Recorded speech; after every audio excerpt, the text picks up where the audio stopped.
ପାହାଚେ ଖେଳିବ ମିନ ସତ ହେବ କି ଏ ମାଳିକା ବଚନ। ସାତ ଭାୟା ପୋଡମ୍ପେଟା ପରେ ବାଲେଶ୍ୱର ଜିଲ୍ଲାର ତଳସାହି ଉଦୟପୁର ତଥା ବୁଢାବଳଙ୍ଗ ମୁହାଣର ଉତ୍ତର ପଟ, ଏହା ସହ ପୁରୀ ଜିଲ୍ଲାର ଯମୁନା ତଟ ଓ ପୁରୀ ସମୁଦ୍ର ତଟ, ଜଗତସିଂହପୁର ଜିଲ୍ଲାର ପାରାଦୀପ ବନ୍ଦର ଅଞ୍ଚଳ ଆଦି ସ୍ଥାନରେ ସାମୁଦ୍ରିକ ତଟକ୍ଷୟ ଆଶଙ୍କା ରହିଛି। କେବଳ ଓଡ଼ିଶା ନୁହେଁ, ଭାରତ ପାଇଁ ସମୁଦ୍ର ଜଳପତନ ବୃଦ୍ଧି ଏକ ବଡ଼ ସଙ୍କଟ ଭାବେ ଉଭା ହୋଇଛି। ଏହି ମାଳିକା ବଚନ ପଛରେ ଥିବା ବୈଜ୍ଞାନିକ ସତ୍ୟକୁ ସାମ୍ନାକୁ ଆଣିଛି। 22 ପାବଛ ଖେଳିବ ମିନ ସିଂହାସନରେ ବରୁଣ। ମାଳିକାକାର ତଥା ଭବିଷ୍ୟ ଦ୍ରଷ୍ଟା ଅଚ୍ୟୁତାନନ୍ଦ ଦାସଙ୍କ ରଚିତ ଏହି ପଂକ୍ତି ସ୍ପଷ୍ଟ ସୂଚିତ କରୁଛି ଯେ ଏପରି ଏକ ସମୟ ଆସିବ ଯେତେବେଳେ ଶ୍ରୀମନ୍ଦିର 22 ପାହାଚରେ ମାଛ ଖେଳିବେ ଏବଂ ଜଳାଧିପତି ସମୁଦ୍ରପତି ବରୁଣ ସିଂହାସନରେ ଉପବିଷ୍ଟ ହେବେ। ସଂକ୍ଷେପରେ କହିଲେ ମହାପୁରୁଷ ଅଚ୍ୟୁତାନନ୍ଦ ଶ୍ରୀମନ୍ଦିର ଜଳାର୍ଣ୍ଣବ ହେବା କଥା ଉଲ୍ଲେଖ କରିଛନ୍ତି। ତେବେ ଆଜି ତାରିଖରେ ଅନେକ ଏକଥାକୁ ବିଶ୍ୱାସ କରୁନାହାନ୍ତି। ସେମାନେ ଭାବୁଛନ୍ତି ସତରେ କ'ଣ କେବେ ଏପରି ହେବ? ସମୁଦ୍ର ତ ଶ୍ରୀମନ୍ଦିର ଠାରୁ ଏତେ ଦୂରରେ ଅଛି, ଏତେ ବାଟ କ'ଣ ସତରେ ପାଣି ମାଡ଼ି ଆସିବ? ଏହା କ'ଣ ସମ୍ଭବ? କିନ୍ତୁ ଜଳବାୟୁ ବିଜ୍ଞାନୀ ଓ ଗବେଷକମାନେ ଅଚ୍ୟୁତାନନ୍ଦଙ୍କ ଏହି ଭବିଷ୍ୟ ବଚନକୁ ସମ୍ପୂର୍ଣ୍ଣ ଭୁଲ ବୋଲି ଦର୍ଶାଇବାକୁ ଦ୍ୱିଧା କରିବେ, ବରଂ ସହମତ ହେବାକୁ ପସନ୍ଦ କରିବେ। କାରଣ ବିଶ୍ୱ ଉତ୍ତପ୍ତିକରଣ ଓ ଜଳବାୟୁ ପରିବର୍ତ୍ତନ ହେତୁ ପ୍ରକୃତିର ଆଚରଣ ସମ୍ପୂର୍ଣ୍ଣ ବଦଳି ଯାଇଥିବା ଦୃଷ୍ଟିଗୋଚର ହୋଇଛି।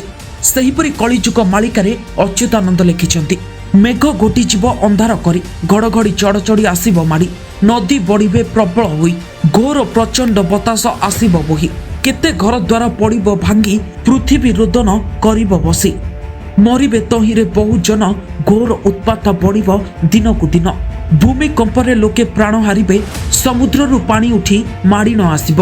ତେବେ ବର୍ତ୍ତମାନ ଯଦି ଉପରୋକ୍ତ ପଂକ୍ତିର ବିଷୟଗୁଡ଼ିକୁ ଅନୁଧ୍ୟାନ କରିବା, ତେବେ ଦେଖିବା ଶହ ଶହ ବର୍ଷ ତଳେ ଲେଖା ଯାଇଥିବା ବାକ୍ୟାବଳୀ ଏବେ ବାସ୍ତବାୟିତ ହୋଇ ଉଠିଛି।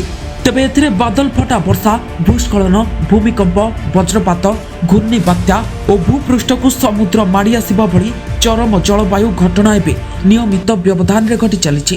ତେବେ ଆଲୋଚ୍ୟ ପନ୍ଥୀର ଶେଷ ବାକ୍ୟ ଉପରେ ଟିକେ ଧ୍ୟାନ ଦିଅନ୍ତୁ।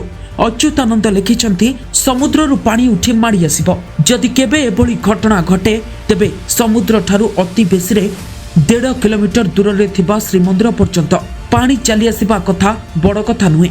କାରଣ 2004 ମସିହାରେ ଭାରତ ମହାସାଗରରେ ସଂଗଠିତ ସୁନାମି ସମୟରେ ସର୍ବାଧିକ 30 ଫୁଟ ଉଚ୍ଚର ପାଣି ସମୁଦ୍ରରୁ ମାଡ଼ି ଆସିଥିଲା। ଭାରତର ଆଣ୍ଡାମାନ ନିକୋବର ଦ୍ୱୀପାଞ୍ଚଳ, କେରଳ, ପୁଦୁଚେରୀ, ଆନ୍ଧ୍ର ଓ ତାମିଲନାଡୁ ଉପକୂଳ ଏହାର ପ୍ରଭାବରେ ବ୍ୟାପକ କ୍ଷତିଗ୍ରସ୍ତ ହୋଇଥିଲା। ଏଠାରେ 11ରୁ 16 ଫୁଟ ଉଚ୍ଚରେ ପାଣି ସମୁଦ୍ରରୁ ଆସି 1.5ରୁ 2 କିଲୋମିଟର ପର୍ଯ୍ୟନ୍ତ ଭିତରକୁ ପଶି ଆସିଥିଲା। ଅନ୍ୟପକ୍ଷରେ ସମୁଦ୍ରର ଜଳସ୍ତର ମଧ୍ୟ କ୍ରମଶଃ ବୃଦ୍ଧି ପାଇବାରେ ଲାଗିଛି। ଫଳରେ ଉପକୂଳ ଭୂଭାଗ ସମୁଦ୍ର ଗର୍ଭରେ ଲୀନ ହେବା କଥା ପ୍ରକ୍ରିୟା ଜାରି ରହିଛି। ବିଶ୍ୱ ଉତ୍ତପ୍ତିକରଣ ହେତୁ ହିମାଳୟର ହିମବାହ ଓ ମେରୁ ଅଞ୍ଚଳର ବରଫ ଖଣ୍ଡ ଦ୍ରୁତ ଗତିରେ ତରଳିବାରେ ଲାଗିଛି। ଏହାର ପ୍ରଭାବରେ ସମୁଦ୍ର ମାଡ଼ି ଆସୁଛି। ଓଡ଼ିଶା ମଧ୍ୟ ଏହି ପ୍ରକ୍ରିୟାର ଶିକାର ହୋଇ ଚାଲିଛି। ଏଯାବତ୍ ଓଡ଼ିଶାର 16ଟି ଗାଁ ସମୁଦ୍ର ଗର୍ଭରେ ଲୀନ ହୋଇସାରିଲାଣି ବୋଲି ସରକାରୀ ତଥ୍ୟ କହୁଛି। ତେବେ ସମୁଦ୍ର ଗର୍ଭରେ ସତ୍ତା ହରାଇଥିବା ସାତଭାୟା ଏହାର ପ୍ରକୃଷ୍ଟ ଉଦାହରଣ। ତେବେ ଓଡ଼ିଶା ଉପକୂଳରେ 17 କିଲୋମିଟର ଦୀର୍ଘ ସାତଭାୟା ଅଞ୍ଚଳ ଏକଦା 700 ଲୋକଙ୍କର ବାସସ୍ଥଳୀ ଥିଲା। ତେବେ କେନ୍ଦ୍ରାପଡ଼ା ଜିଲ୍ଲାର ଏହି ଅଞ୍ଚଳ ଏବେ ବେଳାଭୂମି ସଦୃଶ ଦେଖାଯାଉଛି। ବିସ୍ତୀର୍ଣ୍ଣ ଜଳରାଶି ମଝିରେ ଠିଆ ହୋଇଛି ହାତ ଗଣତି ନଡ଼ିଆ ଗଛ ଓ ଚାରିଆଡ଼େ କେବଳ ବାଲିର ସ୍ତୂପ।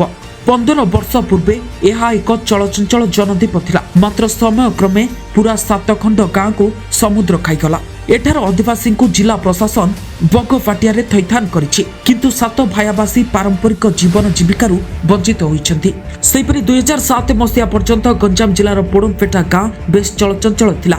ଏକଦା ଏହି ସମୁଦ୍ର କୂଳିଆ ଗାଁରେ 1500ରୁ ଉର୍ଦ୍ଧ୍ୱ ମତ୍ସ୍ୟଜୀବୀ ବସବାସ କରୁଥିଲେ।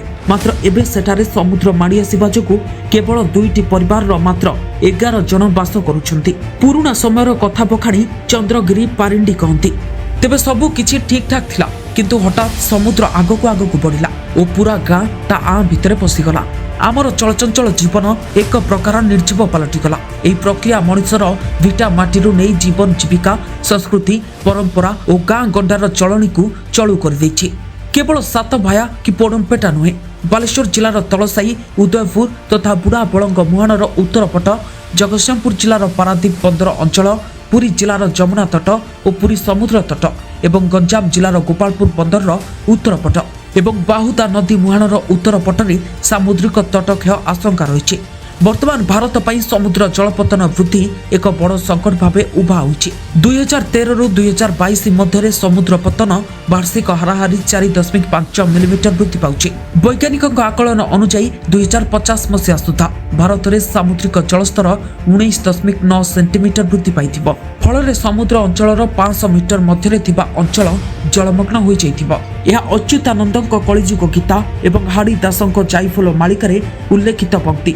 ଦିନେ ସମୁଦ୍ର ମାଡ଼ି ଆସିବ, 22 ପାହାଚରେ ମୀନ ଖେଳିବ, ଅନେକ ନଗରମାନ ଭସାଇଣ ନେବ। ପୂର୍ବଖଣ୍ଡ ଦରିଆରେ ସେ ଜଳ ମିଶିବାକୁ ମନେ ପକାଇ ଦିଏ। ଜଳବାୟୁ ପରିବର୍ତ୍ତନ କେବଳ ଆମର ଦୈନନ୍ଦିନ ଜୀବନକୁ ବଦଳାଇ ଦିଏ ନାହିଁ, ଆମ ଚାରିପଟର ଦୃଶ୍ୟପଟକୁ ମଧ୍ୟ ସମ୍ପୂର୍ଣ୍ଣ ଓଲଟପାଲଟ କରିଦେଇଥାଏ। ଏଣୁ ମହାସାଗର ଗୁଡ଼ିକର ଜଳସ୍ତର ବୃଦ୍ଧି ସହିତ ଉପକୂଳ ଅଞ୍ଚଳର ଦୃଶ୍ୟ ମଧ୍ୟ ବଦଳି ଯାଇଛି। ତେବେ କେନ୍ଦ୍ର ପରିବେଶ, ଜଙ୍ଗଲ ଓ ଜଳବାୟୁ ପରିବର୍ତ୍ତନ ମନ୍ତ୍ରାଳୟର 2023 ରିପୋର୍ଟକୁ ଦର୍ଶାଇ ଉଭୟ ଗବେଷକ କହନ୍ତି, ସମୁଦ୍ର ପତନ ଦ୍ରୁତ ବୃଦ୍ଧି କାରଣରୁ ଭାରତର ଉପକୂଳ ଅଞ୍ଚଳରେ ବ୍ୟାପକ କ୍ଷୟକ୍ଷତି ହୋଇ ଅନେକ ଜମି ନଷ୍ଟ ହୋଇଛି। ବିଶେଷ କରି ବହୁ ମୂଲ୍ୟବାନ କୃଷି କ୍ଷେତ୍ର ଧ୍ୱଂସ ପାଇଛି। ଏହା ଉପକୂଳବର୍ତ୍ତୀ ଆଦିବାସୀଙ୍କ ଜନଜୀବିକାକୁ ପ୍ରଭାବିତ କରିଛି। ଭାରତୀୟ ଉପକୂଳର ପ୍ରାୟ 33.6% ଜମି ସାମୁଦ୍ରିକ ଅବକ୍ଷୟ ଦ୍ୱାରା ଧ୍ୱଂସ ପାଇଥିବା ବେଳେ 26.9% ଜମି ଧ୍ୱଂସ ସାଧନା ମୁହଁରେ ଅଛି।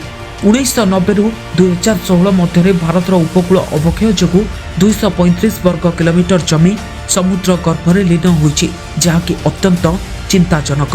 ତେବେ ଏବେ ବି ସମୟ ଅଛି। ସମୟ ଥାଉ ଥାଉ ସତର୍କ ହୁଅନ୍ତୁ, ପ୍ରକୃତି ସହ ଖେଳିବା ବନ୍ଦ କରନ୍ତୁ। ତେବେ ଆଜିର ମଣିଷ ଏବେ ଯେଉଁ ଭୁଲ କରୁଛି ତାର ପରିଣାମ ସାରା ବିଶ୍ୱ ଭୋଗୁଛି। ଆଉ ଆଗକୁ ଆହୁରି ଭୟଙ୍କର ପରିସ୍ଥିତି ହେବ, ଯାହାକୁ ସାରା ବିଶ୍ୱର ଜନସାଧାରଣ ଅତି ଭୟଙ୍କର ରୂପରେ ଦେଖିବେ।